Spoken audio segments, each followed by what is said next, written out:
साथियों, जनरली हम जब कोई लेन देन करते हैं तो लेन देन में दो चीजें कॉमन की जाती है। व्यक्ति से स्टाम्प लिया जाता है, चेक लिया जाता है और स्टाम्प और चेक लगा लेकर उस व्यक्ति को पैसा दे दिया जाता है।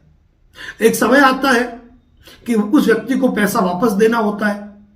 किन्हीं कारणों के चलते वो व्यक्ति आपको पैसा नहीं दे पाता है और फिर लंबा समय गुजरने के बाद आप ये सोचते हैं कि क्यों नहीं कानूनी कार्रवाई की जाए। और वहां जब आप कानूनी कार्रवाई करते हो तो आपको ऐसा लगता है कि आपका पैसा डूब रहा है।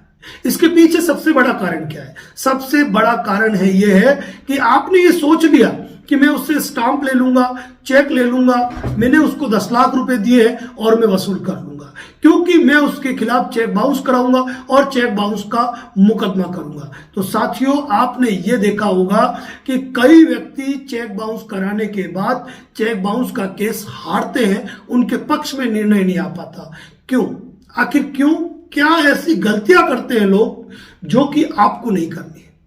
यानी कई लोग ये सोचते हैं कि हमने किसी को 10-20 लाख रुपया दे दिया, उससे हमने 500 रुपए का स्टाम्प ले लिया, उससे हमने 2-4 चेक ले लिए, अब वो व्यक्ति पैसा नहीं दे रहा है तो हम चेक बाउंस का मुकदमा करेंगे, कोर्ट उसके खिलाफ समन जारी करेगा, बेलेबल वारंट जारी करेगा, अरेस्ट वारंट जारी करेगा, वो व्यक्ति परेशान होगा और हमको पैसा दे देगा।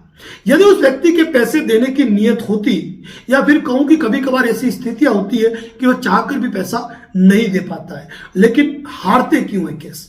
जब आपने रियल में पैसा दिया है, उसने पैसा लिया है, आपने उससे स्टाम्प ले लिया, चेक ले लिया, लेकिन फिर भी आप केस हार रहे हो, सबसे बड़ी गलती है आपकी।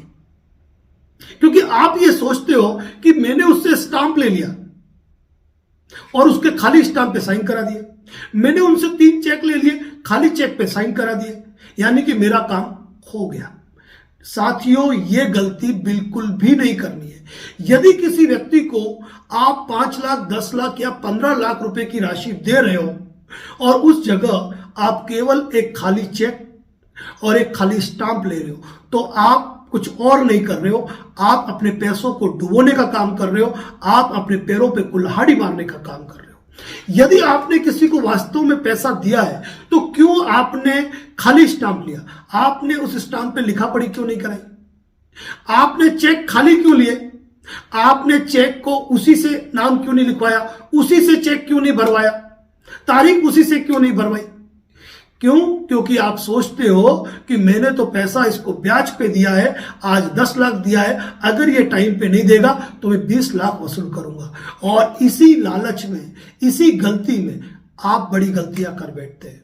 कभी कभी आप सोचते हैं कि स्टाम्प पे लिखा पढ़ी कराएंगे, वकील के पास जाना पड़ेगा, वकील को फीस देनी पड़ेगी, या फिर गलती करते हैं कि वकील को छोड़कर आप किसी टाइपिस्ट के पास चले गए। टाइपिस्ट क्या करता है? टाइपिस्ट एक कोई फिक्स फॉर्मेट है किसी का, वो निकाल के आपका मैटर टाइप कर देगा, उसको नोटरी करा देगा, लेकिन लीगल टर्म्स के बारे में, किस तरीके से मैटर को ड्राफ्ट करना होता है, उसकी जानकारी एक टाइपिस्ट को कहां होती है।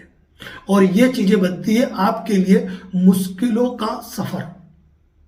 ऐसी स्थिति में जब आप किसी व्यक्ति को पैसा दे रहे हैं तो सबसे पहला काम आपको यह करना चाहिए कि यह पैसा आपको एक नंबर में देना चाहिए, यानी कि आपको उसको बैंक एंट्री देनी चाहिए, आपको उसको ऑनलाइन ट्रांसफर करने चाहिए, या ये पेमेंट आपको चेक के जरिए करना चाहिए। दूसरी बात, आप जो स्टाम्प ले रहे हो, क्यों स्टाम्प ले रहे हो? स्टाम्प लेने के पीछे मकसद क्या है? वो पुराने जमाने की फिल्मों की बातों पे तो आए मत कि आपके पास किसी का स्टाम्प है, अब आप उनकी जमीनों को, उनकी प्रॉपर्टी को अपने नाम करा लोगे। ये सिर्फ फिल्मों में चलता है, हकीकत में नहीं होता है। ऐसी स्थिति में आपको स्टाम्प पर एक कंप्लीट एग्रीमेंट कराना है और उस कंप्लीट एग्रीमेंट की कुछ टर्म एंड कंडीशन होती है। 138 एनआई एक्ट के दायरे में यदि आपको उस पे लाना है तो वहां पर आपको उसकी लैंग्वेज को समझना पड़ेगा, उस ड्राफ्ट को समझना पड़ेगा। आपका दिमाग, आपकी लिखा पढ़ी या किसी टाइपिस्ट का लिखा हुआ काम नहीं आएगा। किसी एक्सपर्ट एडवोकेट से आपको यह कहना पड़ेगा कि मैं इस मैटर में पार्टी से चेक ले रहा हूं और यदि ये पार्टी मुझे पेमेंट नहीं करती है तो इस अवस्था में यह जो लिखा पड़ी है मेरे चेक बाउंस के केस में काम आनी चाहिए, यानी कि 138 एनआई एक्ट के प्रोविजन के अंतर्गत ही इस ड्राफ्ट को बनाना है।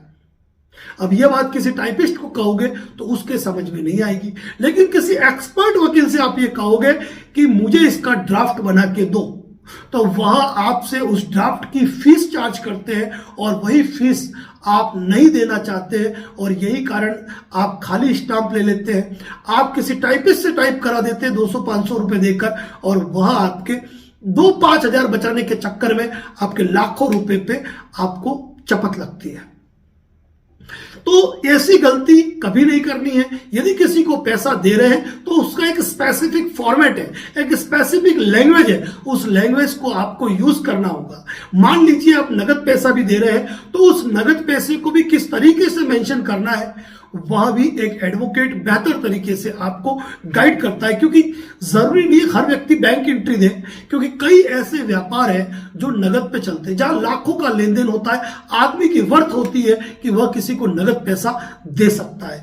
अब ऐसी स्थिति के अंदर यदि नगद पैसा दे रहे हो, वैसे तो हम आपको सजेशन यही देंगे कि आप 1 नंबर बैंक एंट्री दीजिए, लेकिन इन मामलों में एक स्पेसिफिक लिखा पढ़ी जो होगी ना वो आपके पैसे को सार्थक करेगी। नहीं तो कल जब चेक बाउंस का मुकदमा लगेगा आप उस स्टाम्प पे कोई छोटी मोटी लिखा पढ़ी करके कोर्ट में पेश कर दोगे और उस पे हजारों सवालिया निशान खड़े हो जाएंगे। आप चेक पे दूसरों से भरवा के आपने बैंक में पेश कर दिया, बाउंस हो गया, कोर्ट में ट्रायल चलेगी। क्रॉस एग्जामिनेशन में जब वकीलों के ब्रह्मास्त्र चलते हैं, जब उनके तुनीर से तीर निकल के आते हैं तो वह आपको धराशायी कर देते हैं और आपका एक गलत जवाब, संदेह की एक दृष्टि आपके केस को नेस्तनाबूद करके रख देती है। आपका जो आपने परिवार बनाया, आपने सोचा कि अवैध किला है, उस अवैध किले पर जब एक ब्रह्मास्त्र का वार होता है, एक वकील के क्रॉस एग्जामिनेशन का जब वार होता है, तो वहां आपका पूरा किला ढह जाएगा और आप पूरे केस से निकल जाओगे। तो कहने का मतलब यह साथियों कि जब भी कोई लिखा पढ़ी करो तो वह एक वकील के माध्यम से कराओ और उनसे हर तरीके से पूछो कि इस लिखा पढ़ी को आप कब एग्जीक्यूट कर सकते हैं, किस तरीके से आप जीत पाएंगे, क्या माइनस पॉइंट है, क्या प्लस पॉइंट है। यह बहुत ही महत्वपूर्ण बात होती है, क्योंकि एक वकील जो होता है ना वह एक राइटर होता है, एक लेखक होता है और अपने शब्दों को पिरो के वह जब अपना ड्राफ्ट तैयार करता है ना तो वह बचाव का, आपके पैसों को डूबने से बचाने का एक अचूक अस्त्र होता है। लेकिन हम गलतियां करते हैं, खाली स्टाम्प लेकर, खाली चेक लेकर सोचते हैं कि 10 का 20 कर देंगे, 20 का 30 कर देंगे और इस 10, 20, 30 के चक्कर में 1 रुपया भी वापस वसूल नहीं होता है। तो साथियों, जब भी आप किसी को पैसा दे तो उसके लिए यदि आप चेक और स्टाम्प लेते हैं तो उसकी एक प्रॉपर ड्राफ्टिंग लिखा पढ़ी कंपलसरी होती है, यदि आप चाहते हो कि आपका पैसा नहीं डूबे। तो यदि बड़ा अमाउंट दे रहे हैं तो सोच समझ के लिखा पढ़ी करनी जरूरी है, वरना आपके मेहनत की गाढ़ी कमाई आपके हाथ से निकल जाएगी और आप कुछ भी नहीं कर पाएंगे। धन्यवाद। जय हिंद, जय भारत, जय मेवाड़। इसी प्रकार के अपडेट हमारे YouTube चैनल, फेसबुक पेज पे दिए जाते हैं। चैनल पर नए हैं तो फॉलो और सब्सक्राइब जरूर करें और प्रत्येक कानूनी मुद्दे पे इस चैनल पर करीबन 2000 वीडियो पोस्ट है। फिर भी यदि आप हमसे बात करना चाहते हैं तो कॉल बुक, टेक्स्ट मैसेज करें, डायरेक्ट कॉल न करें, कॉल बुक होगी, आपको फोन आ जाएगा। धन्यवाद। जय हिंद, जय भारत, जय मेवाड़।